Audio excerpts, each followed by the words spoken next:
Anda kembali di iNews Today, pemirsa. Hujan deras kembali memicu banjir bandang dan tanah longsor di Kabupaten Agam, Sumatera Barat. Ya, sejumlah wilayah terdampak, warga dievakuasi dan akses jalan sempat terganggu.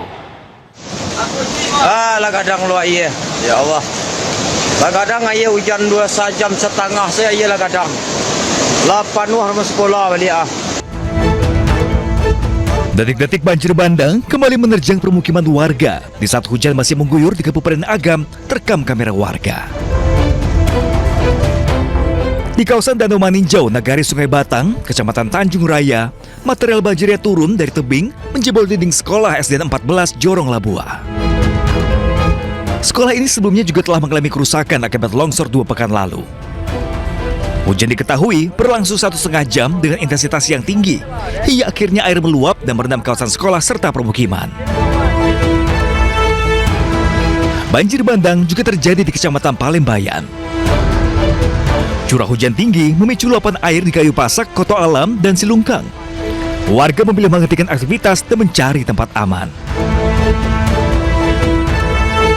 Sementara di Kecamatan Palupu, hujan deras memicu longsor di ruas jalan Bukit Tinggi Pasaman, tepatnya di Paninggiran Ateh Nagari nan Limo. Longsor menimpa badan jalan dan sempat menyebabkan kemacetan. Kondisi tanah yang labil masih beresiko longsor susulan. Sejumlah retakan besar pun terjadi, sementara tiang listrik sekitar lokasi terancam roboh. Dari Agam, Sumatera Barat, Wahyu Sukumbang, iNews melaporkan.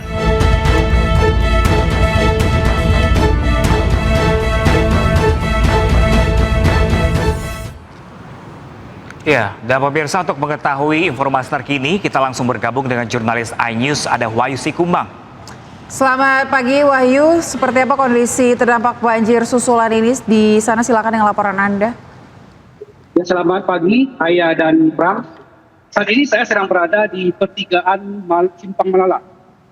Hujan deras yang terjadi kemarin sore dan berlanjut dengan tadi malam itu telah mengakibatkan longsor dan banjir bandang di beberapa titik. Seperti tempat saya berada saat ini merupakan jalan alternatif dari Bukit Tinggi menuju Padang, Jalur Malala ini. Di belakang saya terlihat sekarang ada penutupan arus. Penutupan arus ini sudah terjadi sejak 2 pekan sejak kejadian yang lalu. Namun sampai sekarang masih belum bisa ditembus dengan mobil dan sepeda motor. Sementara jalan ke kiri saya ini merupakan jalan utama menuju ke Maninjau. Sementara di daerah Sungai Landianya itu masih terjadi beberapa titik-titik longsor lainnya. Bantuan-bantuan dan untuk distribusi bantuan saat ini untuk melalui daerah ini selain daripada melalui dari Ngaresiano. Ini merupakan Kecamatan Ampekoto, yang daerah Sungai Landia itu termasuk dengan di dalam daerah Kecamatan Ampekoto yang sebelumnya terisolir dan sekarang sudah mulai terbuka. Begitu Pram dan Ayah.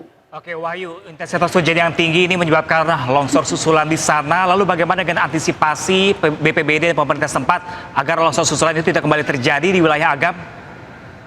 Ya, untuk mengantisipasi longsor dan banjir bandangnya susulannya, itu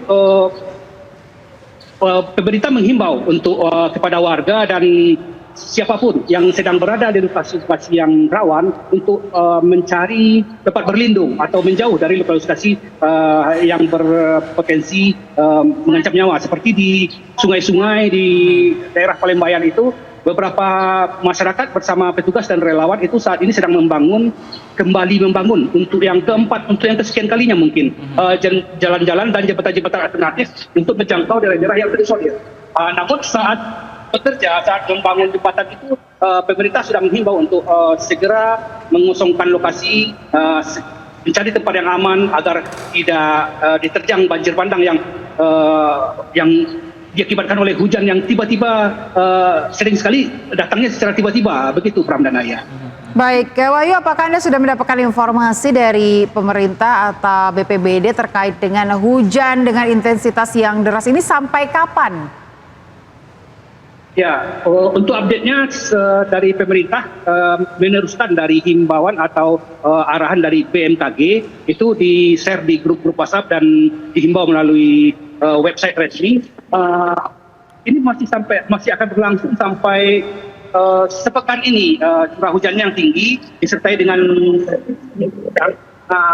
Namun kalau untuk himbauan oleh pemerintah itu bersifat per hari, itu sudah ada himbauannya. Baik. Begitu Ayah dan Pra. Baik Wahyu, terima kasih atas laporan Anda dari Agam Sumatera Barat. Kita harus tetap waspada. Selamat bertugas kembali Wahyu. Ya pemirsa, sudah 3 pekan pemirsa, kelangkaan BBM belum teratasi di daerah terdampak bencana banjir dan tanah longsor di Pulau Sumatera. Ya, berbagai kisah lucu dan haru pun terekam saat warga berjuang mengantre mendapatkan BBM di SPBU.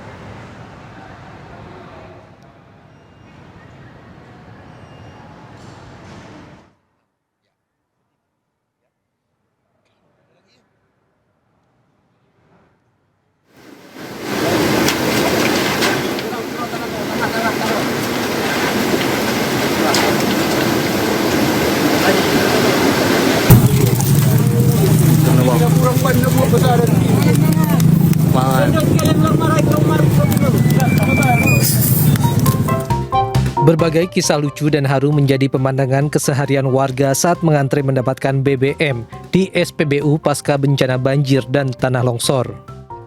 Sejumlah warga rela makan di atas motor sambil mengantre BBM. Saya ikut memotong antrian.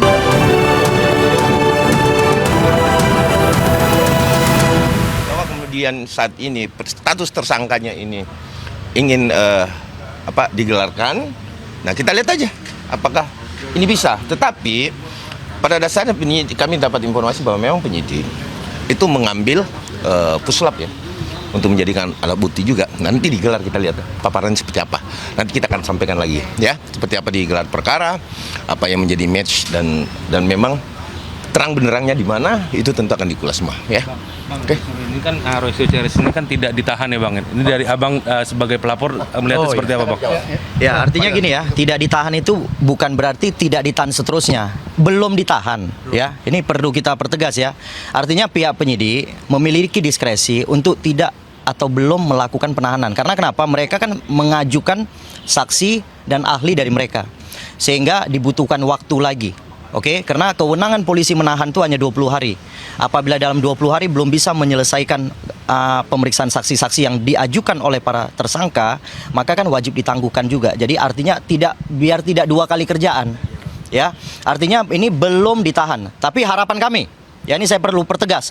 Saya akan mendorong Kapolda Metro Jaya, Wakapolda Metro Jaya khususnya Dirkrimum. Ini harus melakukan penahanan setelah semua berkas rampung. Harus. Karena kenapa? Ancaman pidananya di atas 5 tahun. Jelas. Dapat dilakukan penahanan dan wajib sebenarnya dilakukan penahanan. Karena kenapa?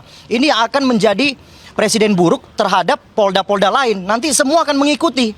Ya kan? Ancaman di atas 5 tahun ini nggak perlu ditahan. Orang malah sudah lapor polisi jadinya. Gitu. Ya. Demikian dari saya. Ini dilanjutkan Ketua Umum saya. Ya, padahal kan ini perbuatannya berulang. Jadi kalau tidak ditahan, dia terus berkuar-kuar. Jadi ini menyebabkan polarisasi di masyarakat makin menjadi-jadi. Itu sebenarnya kita minta nanti dalam gelar perkara nanti harapan kita supaya beliau-beliau yang jadi tersangka ini harus dilakukan penahanan. Itu aja. Ya. Oke. Ya, gitu ya. Ada lagi? Oke, ada lagi? Ada lagi? Oke, makasih ya. Terima kasih ya. Terima kasih. Oke. Ya, terima kasih.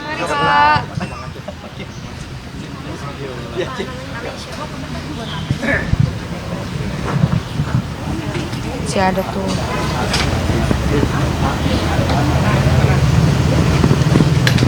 Ini namanya siapa ya? Ya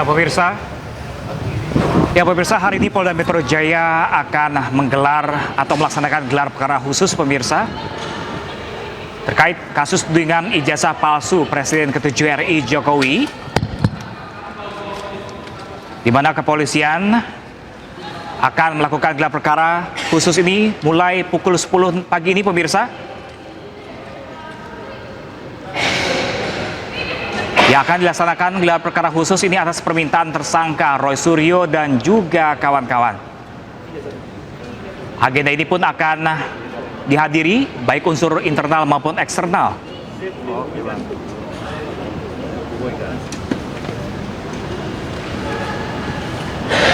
Sebelumnya pemirsa, Roy Suryo bersama tim pengacara dan para tersangka lainnya mendatangi Polda Metro Jaya pada Kamis kemarin, di mana Roy Suryo mengajukan saksi dan ahli yang meringankan serta meminta diajukan gelar perkara khusus kasus tudingan ijazah palsu Jokowi.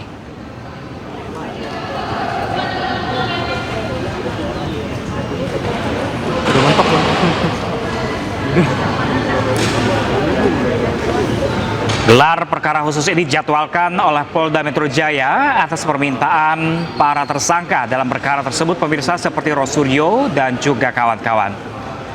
Di mana kuasa hukum dari Jokowi juga memastikan pihaknya akan hadir pada gelar perkara hari ini sesuai dengan surat undangan dari Polda Metro Jaya.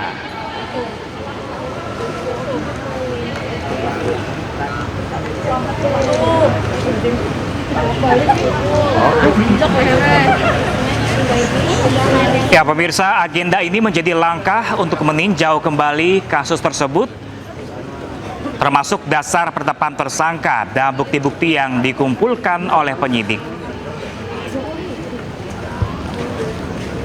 Sementara itu pemirsa, tujuan dari Polda Metro Jaya melaksanakan gelar perkara khusus dalam kasus ini pada dasarnya adalah untuk menguji ulang proses dan hasil penyidikan, bukan untuk membuka perkara baru.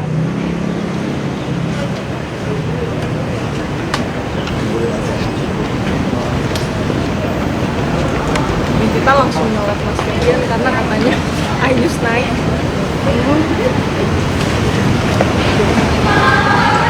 Ya pemirsa, Polda Metro Jaya akan melaksanakan gelar perkara khusus tudingan ijazah palsu Presiden ke-7 Jokowi hari ini.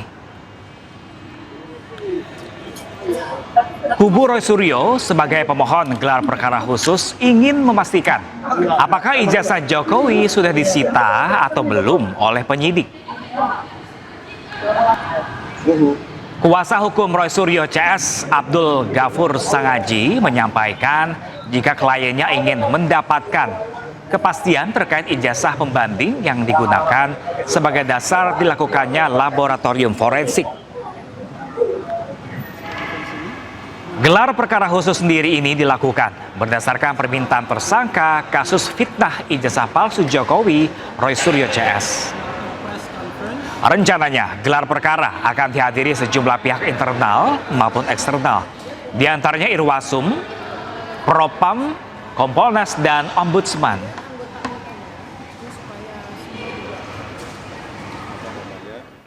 Untuk gelar perkara khusus besok, itu diagendakan akan dilakukan dalam 2 tahap. Ya. Gelar perkara khusus di Polda Metro Jaya, untuk tahap pertama itu di jam 10.00. Tersangkanya ada 5, yaitu klaster pertama. Kemudian untuk jam 14.00 itu untuk klaster 2 dengan tersangka yang kita sebut RRT, yaitu Mas Roy, Bang Rismon, dan Dr. Diva. Kami ingin mendapatkan kepastian daripada penyidik Polda Metro Jaya apakah ijazah Pak Joko Widodo itu sudah disita atau belum. Ya. Hal yang kedua yaitu menyangkut dokumen pembanding, ya, atau kita sebut ijazah pembanding yang digunakan sebagai dasar dilakukannya laboratorium forensik, ya, karena kan hasilnya adalah identik berdasarkan keterangan yang sudah disampaikan oleh penyidik Polda Metro Jaya. Nah, kami ingin mendapatkan kepastian juga apakah ijazah pembanding yang dijadikan sebagai dokumen pembanding itu ijazahnya siapa, kemudian apakah disita secara sah juga, apakah ada berita acara keabsahan dari Universitas Gadjah Mada atau tidak.